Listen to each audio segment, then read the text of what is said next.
when we get into the program, we don't just talk about nutrition. We talk about nutrition and how it affects your family. We talk about fitness and how it affects your family, your spiritual, mental, physical health. They all have a role to play there. And it's comprised of habits, which build into a routine, which build into a lifestyle.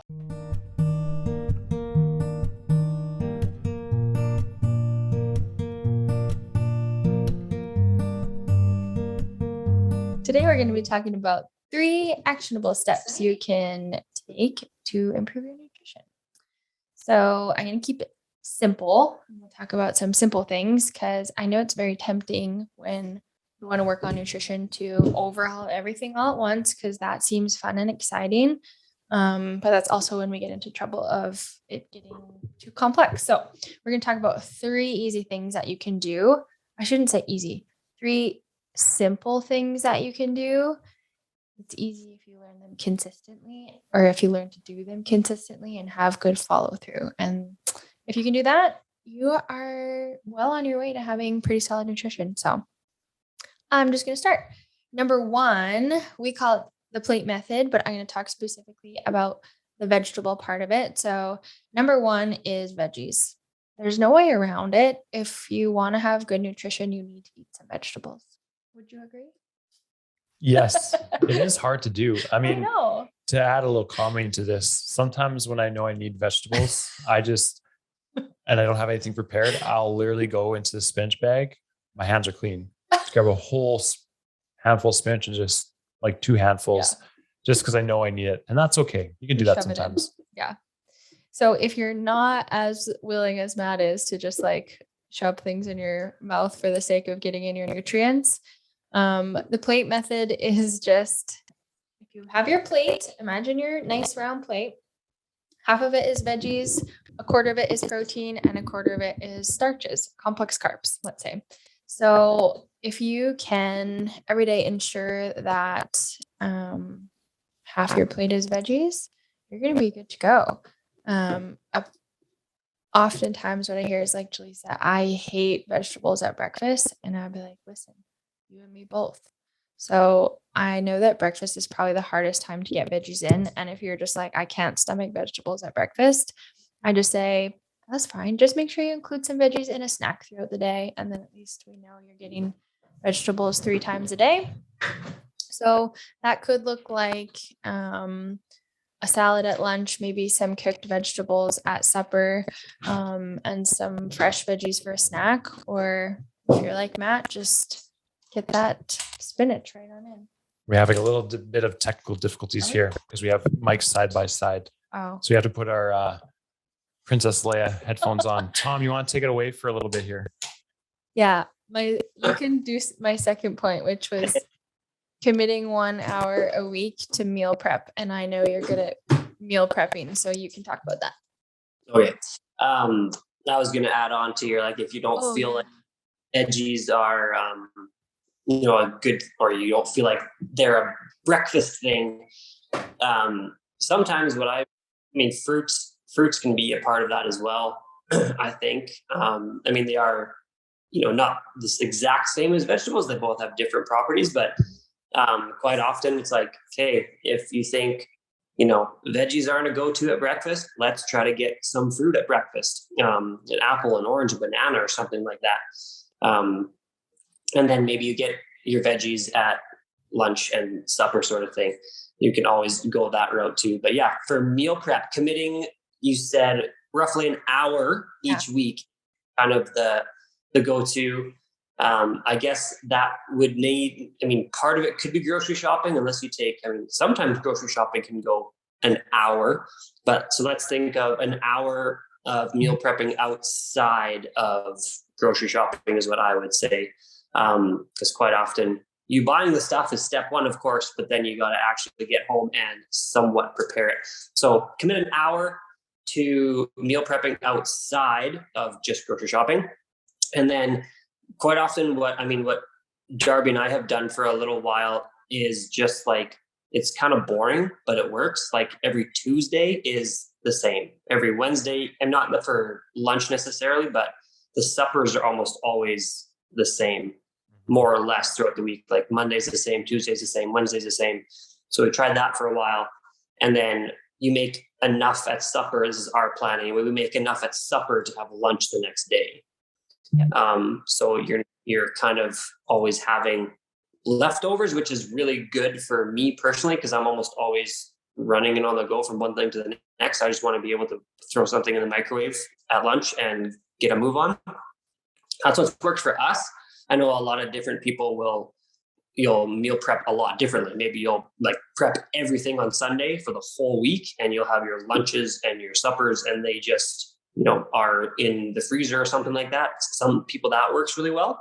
I think there's a lot of different ways to tackle meal prep in general. But like you said, I think when it comes to meal prep, like 90 to 95% of your nutrition success is in the planning part of it. Yes. Like if we can come up with a really solid plan and just if the food's available, you're more likely to have it when it's there. I think when we fall into, like going for, not that anything's wrong with it, but if you fall into it too often, it's not going to lead towards where you say you want to go. You can fall into, I'll just go get something quick. I'll just go get McDonald's, or we'll order pizza in, or we'll do whatever.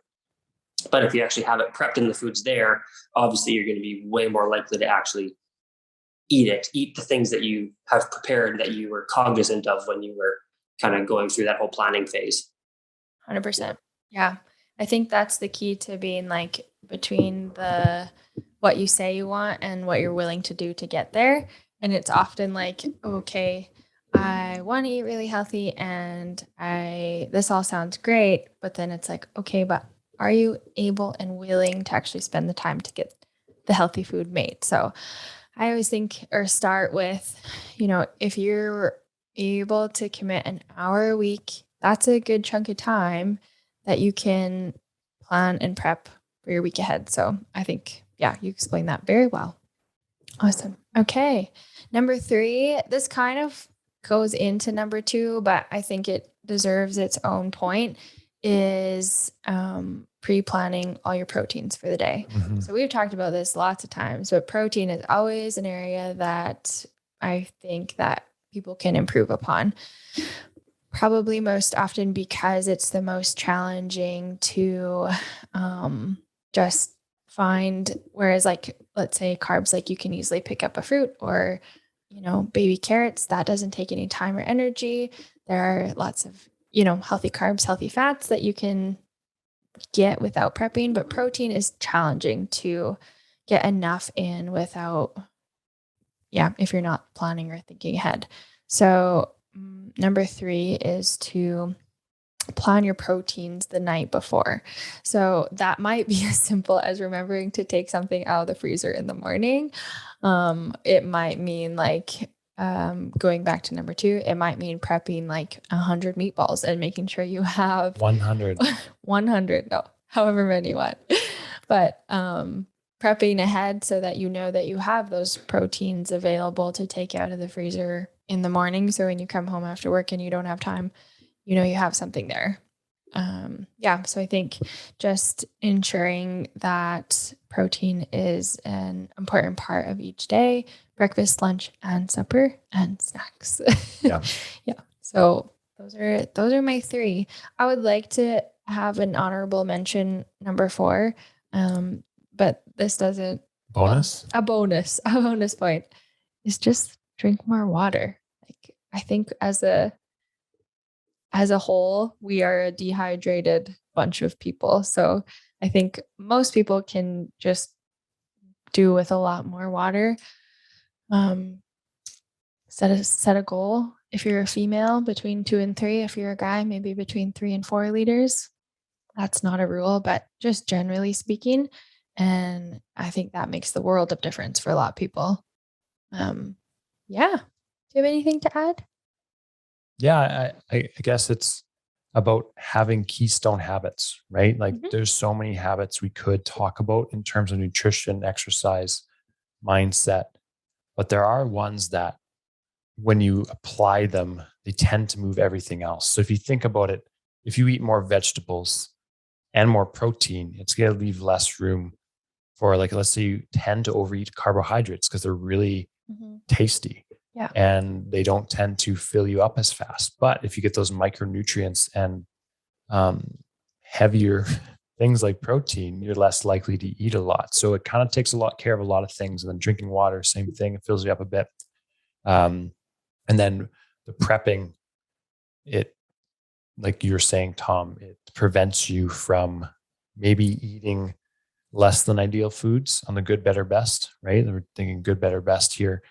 It prevents you from doing that all the time. So these aren't like, we're not going to say that like they're the absolute best, but I think they are really important for helping you build the rest of your nutrition habits. And if you can just take one of these that Jilisa has mentioned and Tom has mentioned and apply it, you're going to have way more success than trying every single diet or tracking or everything long term than if you try to do everything. Yeah, for sure. And that's a good point. Like these are just general ideas, whereas like each person, depending on what their struggle might be, would benefit from other Keystone habits. But as a whole, I think if you were to follow those three things, you do a really good job. So an individualized approach, of course, maybe would have something different, but these are good for everybody still. Yeah. I was going to say something and I forget. Gone? Oh, I hate when that happens. Tom, do you got anything? Well, like you said, I know it's kind of like you get really excited and it's almost like the sexy thing to do is to do everything at once, right? We talked about that, but we've talked about it before, I think. But a perfect plan that is not followed is not nearly as good as an imperfect plan that is followed consistently. So these are 3 parts of a nutrition program or your nutrition habits that can be applied to anybody. Yes, there are more details, but if you start with 1 or 2, like don't even think about me even doing all 3. Choose 1. Like if you choose 1 and you do that consistently it depends on whichever one it is, but if you chose like planning and you did that consistently for a month, and then maybe you add in a second one, that's the way that I'm reading Atomic Habits right now. And it's incredible, but that's the way that every single successful person in almost anything has done it. One thing at a time, it sticks. Okay. Add the next thing on until that sticks. Yeah. So it's not, I just think that we get, and they said in the book too, the biggest detriment to success is boredom. You just get bored. Yeah. And totally.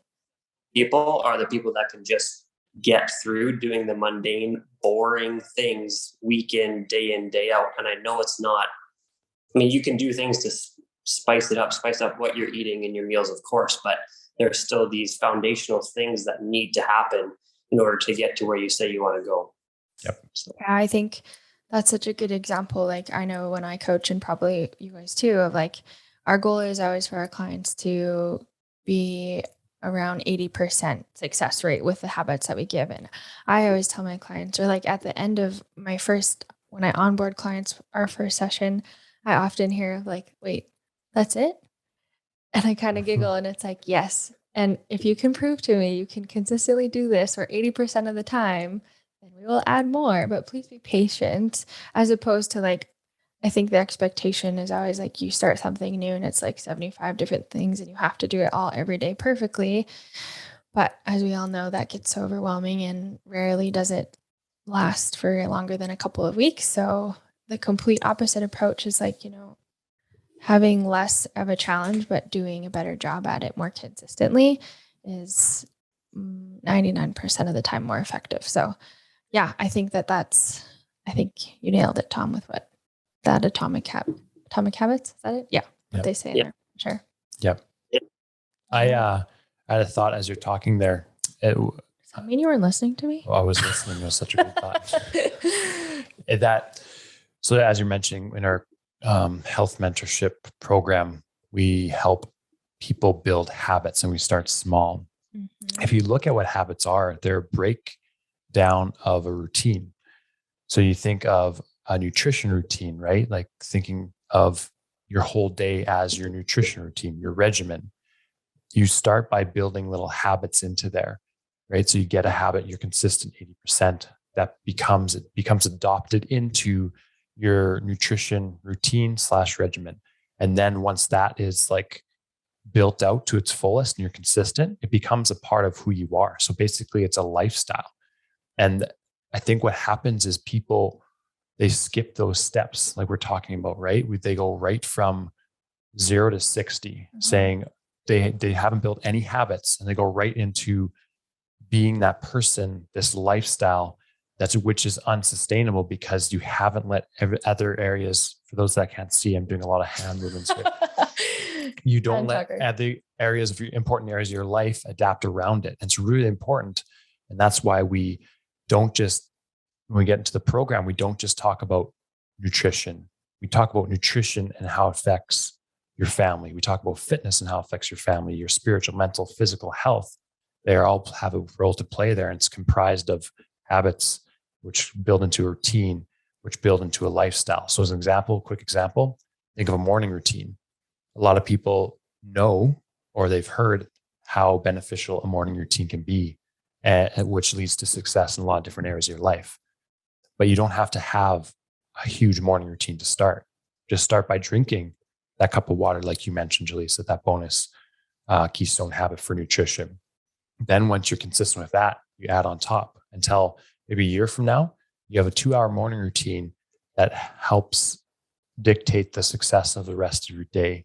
And I think that's a really cool way to think about it, is you're building these time blocks out of little micro deposits into your health and fitness in different ways. So here's my little action step from this, hearing your guys' great insight. It's grab a piece of paper.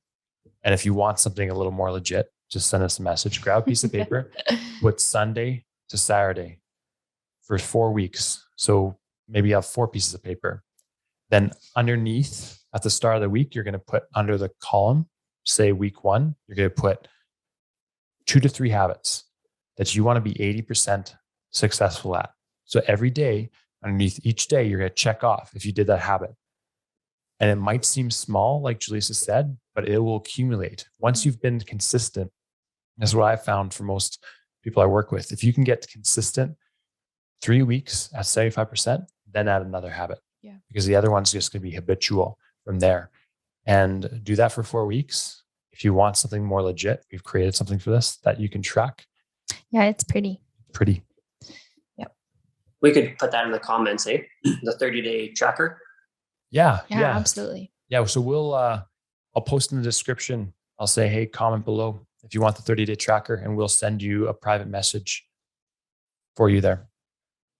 I remembered what I was going to say. Oh, no. I already forgot again. It's gone. That was fast. Oh, no. I'm losing it. Shoot. Okay. Well, it's probably not important, but be consistent. Have fun. Stay fit. Eat things to help your memory. Thanks for joining. Yeah. Let's say that's what it was. Thanks for joining. See you, everyone.